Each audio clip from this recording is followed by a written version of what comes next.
Is Buddhism a religion? It is neither a religion, in the sense in which that word is commonly understood, for it is not a system of faith and worship owing any allegiance to a supernatural being. Buddhism does not demand blind faith from its adherents.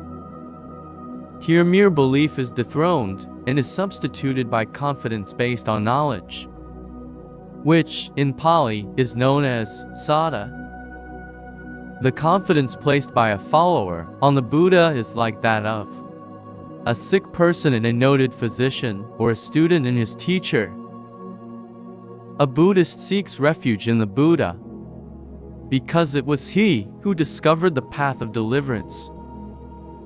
A Buddhist does not seek refuge in the Buddha with the hope that he will be saved by his personal purification.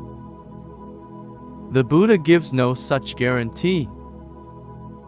It is not within the power of a Buddha to wash away the impurities of others. One could neither purify nor defile another. The Buddha, as teacher, instructs us, but we ourselves are directly responsible for our purification. Although a Buddhist seeks refuge in the Buddha, he does not make any self-surrender. Nor does a Buddhist sacrifice his freedom of thought by becoming a follower of the Buddha. He can exercise his own free will and develop his knowledge, even to the extent of becoming a Buddha himself. The starting point of Buddhism is reasoning, or understanding, or, in other words, sammaditthi. To the seekers of truth, the Buddha says, "Do not accept anything on mere hearsay, that is, thinking that thus have we heard it from a long time. Do not accept anything by mere tradition, that is, thinking that it has thus been handed down through many generations. Do not accept anything on account of mere rumors, that is, by believing what others say without any investigation. Do not accept anything just because it accords with your scriptures. Do not accept anything by mere supposition. Do not accept anything by mere inference. Do not accept anything by merely considering the reasons. Do not accept anything merely because it agrees with your preconceived notions. Do not accept anything merely because it seems acceptable. That is, thinking that as the speaker seems to be a good person, his word should be accepted. Do not accept anything thinking that the ascetic is respected by us, therefore it is right to accept his word.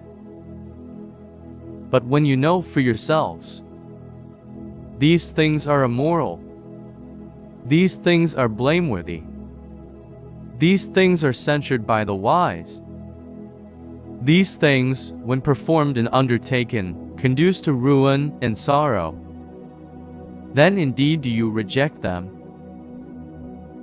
When you know for yourselves, these things are moral, these things are blameless, these things are praised by the wise, these things, when performed and undertaken, conduce to well-being and happiness, then do you live, acting accordingly. These inspiring words of the Buddha still retain their original force and freshness. Though there is no blind faith, one might argue whether there is no worshipping of images, etc., in Buddhism. Buddhists do not worship an image expecting worldly or spiritual favors,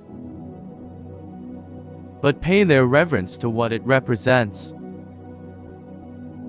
An understanding Buddhist, in offering flowers and incense to an image, designedly makes himself feel that he is in the presence of the living Buddha, and thereby gains inspiration from his noble personality. and breathes deep his boundless compassion. He tries to follow his noble example. The bo tree is also a symbol of enlightenment. These external objects of reverence are not absolutely necessary, but they are useful as they tend to concentrate one's attention. An intellectual person could dispense with them, as he could easily focus his attention and visualize the Buddha. For our own good and out of gratitude, we pay such external respect.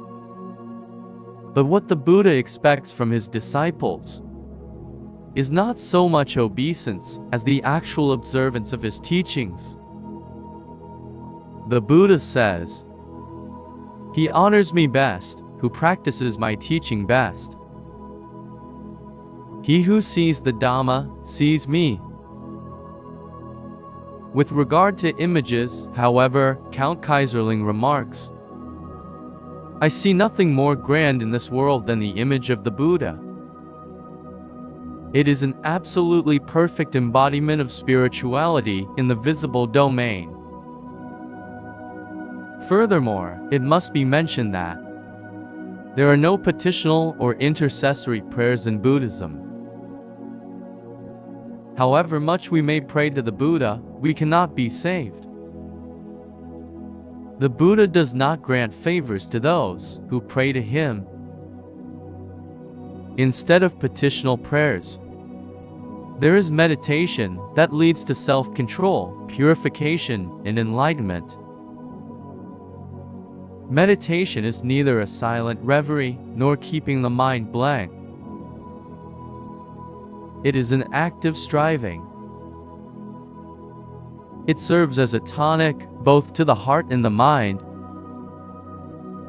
The Buddha not only speaks of the futility of offering prayers, but also disparages a slave mentality.